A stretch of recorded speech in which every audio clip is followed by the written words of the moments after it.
Ang susunod na programa ay rated G. Ito ay pwede sa lahat ng manonood.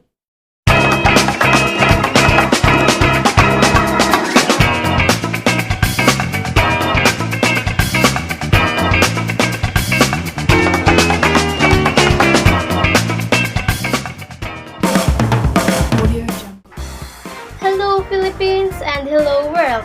This is Angeline Bernino. And this is Crisandra Masayan, your host for today. And you are watching UDS Talk Show.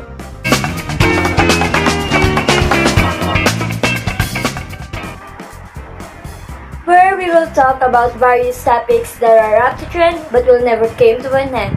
Fresh from the pot, then will be discussed on the spot. Is everyone doing great today? I know the feeling of waking up so early. So thank you for joining us here today to witness and learn.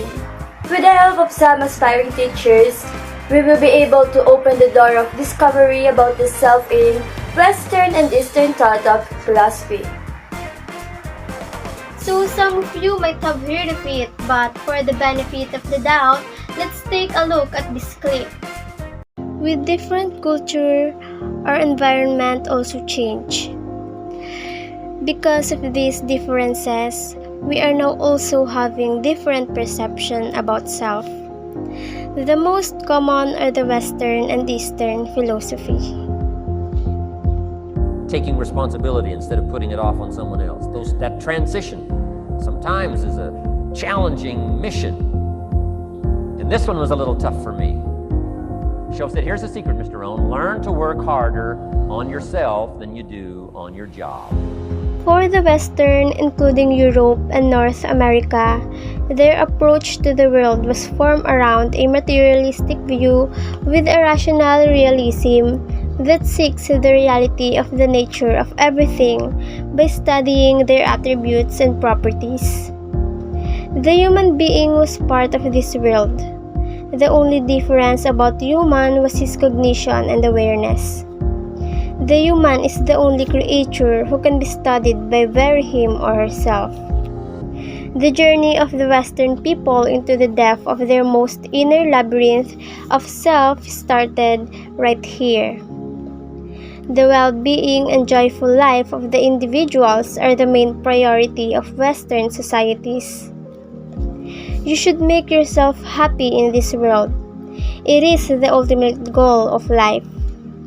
In one word, self-direction in the West is inward. While in Eastern, religious tradition was the mainstream. Every single aspect of a follower's life will be defined by the concepts of obedience, submissions, and dedication. As an Eastern, the concept of the self stands for something which always exists somewhere out of you. You're not an individual person anymore, but a servant who serves along with his other servants. So in the East, the community of the followers is always more important than individuals. In one word, self-direction in the East is outward. That was an informative one, right? I hope you gained some knowledge with that clip. Yes, Chris, I know that they gain a learning about the glimpse of the self in Western and Eastern philosophy. But now, let us take a short commercial to break the ice for a while. Dati may kumakain ng fita, kaso may nalimos na lola. So, hinatian niya. Diwata pala si lola. Dahil busilak ang iyong puso, isang kahilingan. Sagot si kuya. Sports car! Ulit! Half fita, half kotse. Balikan ng tamis alat sarap ng fita.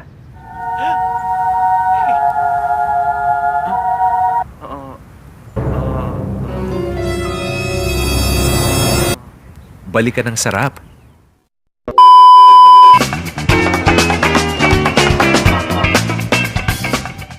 And we're back!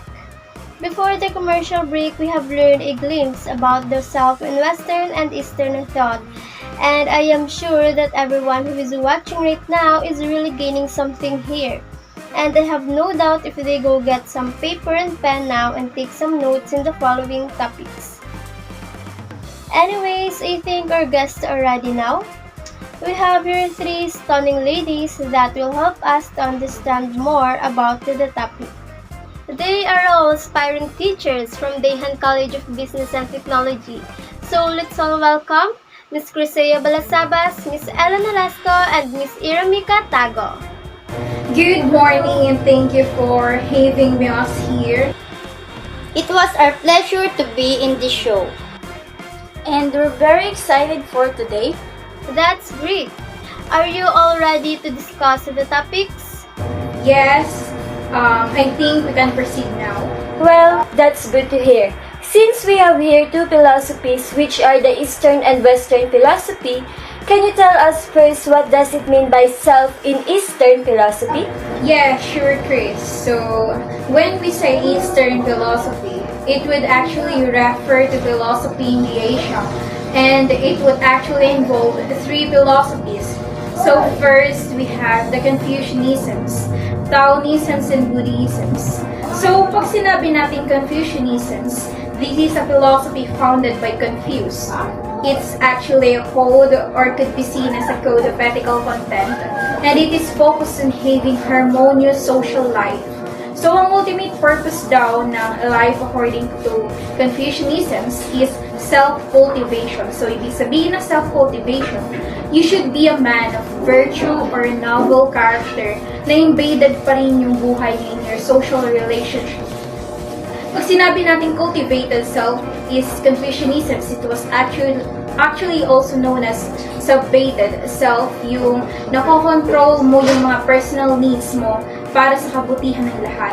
Next, we have Taoisms. So far, Taoisms, it is living in the way of Tao for the universe. You are not only thinking of yourself but also your society. And simple lifestyle lang yung gusto ng Taoisms. For Taoisms, they believe that the ideal self is selfless, but not to the point na kinakalimutan mo na yung mga sarili mo. And again, kinoconsider mo yung mga balanced life, society, nature. You are open to change and kinakalimutan mo na yung mga prejudice and egocentric ideas about equality. Lastly, we have Buddhisms. Yung self-Tao is an illusion born out of ignorance. Ito daw yung mga source of all suffering. Goal, Buddhisms is kailangan mo na achieve daw natin yung mga state, nirvana or state of happiness. And usually occurs when you have happiness in the spiritual things. So these are the three philosophies, Confucianisms, Taoisms, and Buddhisms. Siguro marirelate natin siya more on the Oriental or Chinese philosophies. Thank you for that, Miss Crisea. That is very informative. We have learned that Eastern thought has three philosophies, which are the Confucianism, Taoism, and Buddhism. But how about the Western? Can we have you, Miss Ella, to explain what Western philosophy is? Sure, now we will talk about Western philosophy. So the Western philosophy actually do not include the role of environment and society. So kung kanina, sa Eastern, minimension more ang society. Dito sa Western, ang focus now is always looking towards the self. It is individualistic. Also, you look at the world in dualities. The first one is you are distinct from the other person, and second, there's a creator that separates from the object he created. So, from the Western philosophy, ang highlights niya is there is a divine God. Ang emphasis din ng Western is more on the value of equality, and it promotes ideas of fair competition, and it is also highlight personal achievement.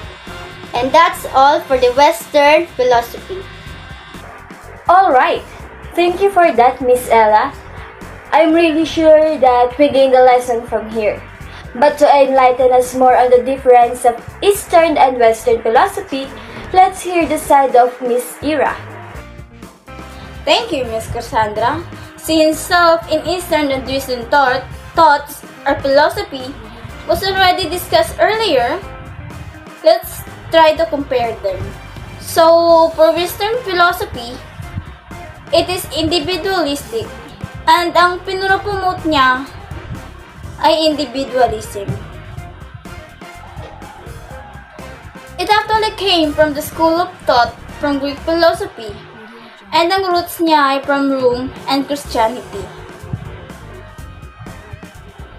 So, we can say that Western philosophy is more of Latin, while for the Eastern philosophy, ang pinopromote niya ay collectivism. So, yung self is not separated from the society since collective siya, meaning you are in a group. And it is based mainly in Asia, more specifically, the Chinese philosophy. It takes its roots from Confucianism, Taoism, and Buddhism. Now, the main principle from the Western philosophy is self-dedication. So, pag sinabi natin self-dedication, tayo ay of service to others. While for the Eastern philosophy, its main principle is unity. When it comes to the focus naman, ang focus ng Western philosophy ay ethics. While for the Eastern philosophy, more on virtues. So, pag sinabi nating ethics, it is deciding what is right and wrong. While virtues, ito yung mga repeated values that we have. So, para siyang selfless approach to life. Bali sa Western philosophy, ang focus talaga niya is the development of the self since individualistic na siya. Sa Eastern philosophy naman, since collectivist siya, ang focus niya is yung self and its role with the society. Yes, that's right, Miss Ira. Thank you. So, pwede natin siyang i-compare sa ating culture, sa ating perspective. Let's say, dun tayo sa Western countries sa Amerika. You would see yung mga workers doon, they work for themselves. So, yung priority nila is working para ma-achieve nila yung mga goals nila for them to buy what they need or for them to buy what they want. Pero, sa Eastern philosophy, since collectivist na tayo, hindi lang ganun yung ating goal. So, parang mas gusto natin na yung ginagawa natin is nakakatulong din sa iba. So, parang may contribution tayo sa society. And kung naalala nyo yung golden rule, do unto others what you want others to do unto you. So, yun ang pinaparating or sinasabi sa atin ng Eastern philosophy and makikita natin siya mostly sa Asia. Very well said. So, kung i-compare naman natin ngayon ang representation of the Filipino self, saan ba tayo? Ano ba ang mas malakas na influence natin? Since yung country natin was actually colonized before ng mga Western and also meron din tayong mga Eastern colonizers. 'Di ba? Iba-iba na yung ating philosophy. Now, the question is, ano ba talaga ang mga Pilipino? Saan ba ang paniniwala natin ngayon? So, are we still more on Eastern? Collectivism na ba tayo ngayon?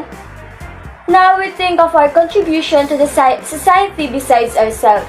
Or are we more geared to the Western thinking na focus na natin is ang development of ourselves na hindi na natin pinapansin yung iba? So that's one good thing to reflect on, since yung ating experience with the past is influenced by the Western and Eastern. So yung mga Pilipino siguro, we're good to say that we are in the middle. Iba-iba na yan. Depende sa location natin kung ano ang ating perspective of the self according to the influence of this different philosophy. I think my brain cells are really bloated right now, Chris. Another informative segment has been done. You're right, Angeline. I could see that everyone who is watching right now is also learning.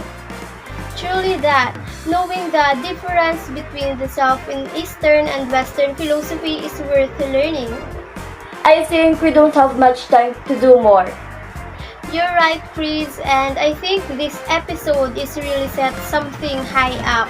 It literally gives every single viewer a take-home knowledge today. That's right. Again, Thanks to our guests who enlightened us to bring knowledge to our show today. With that, thank you for staying and watching UDS Talk Show. See you next meeting!